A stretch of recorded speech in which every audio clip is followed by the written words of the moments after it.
The efforts to reform Kerala and free it from the clutches of class divisions came from all walks of life. In today's video, we will learn about the efforts of Pandit Karuppan, who was called the Lincoln of Kerala for his efforts. He was the first acknowledged leader of the fisherfolk community in Kerala. He was born on the 24th of May 1885 at Cheranallur. His prime attempt was to integrate the marginalized into the mainstream. His method of revolting was through words. A great poet and dramatist, his works vehemently attacked the superficial division of society into castes. His most noted works are Jadi Kummi, Udyana Viruna, and Bala Kalasham. Jadikumi was popular because it narrated the indictment of the caste hierarchy in Kerala. The story was based on a mythical incident popular here, the encounter between Shankara and Shiva Parvati.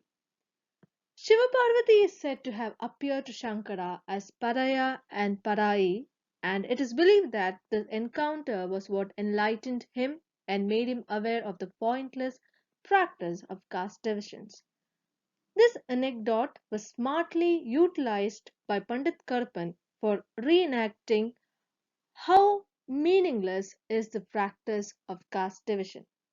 He points out through his verses how can human beings categorized and marginalized as such and how one can be prevented to travel around when no other living organism endures any such experience. He wrote to mark his displeasure and the plight of his community. Further, he was also instrumental in finding solutions to the crisis of the Pulaya community.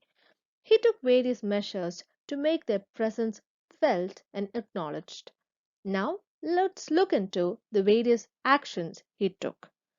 When the first Pulaya conference took place in Kochi, he made necessary arrangements to ensure the law was not broken. The law prevented him from conducting such a meeting on the ground, so he arranged boards alongside and placed woods across them in order to address the gathering. He was also instrumental in getting the poor Pulaya students free midday meals and clothes and also ensuring that they were provided with education. He also founded many organizations like the Valla Samudaya Parishkarani Sabha in Tevara, Valla Seva Samiti in Vaikim, and Samudaya Sevani in Paravur. All these organizations aimed at being the voice of the voiceless. The Arya Vamshodharani Sabha came into being under the leadership of Pandit Karuppan and Rao Bahadur Govindan. To conclude, Pandit Karuppan's efforts was always to bring people to the forefront by making them realize how unjust their lives were. He portrayed that through his plays. He ensured they were educated and formed many organizations so that they could always get assistance. In other words, he worked really hard for the upliftment of the downtrodden, and his efforts were paid off gradually. Thank you.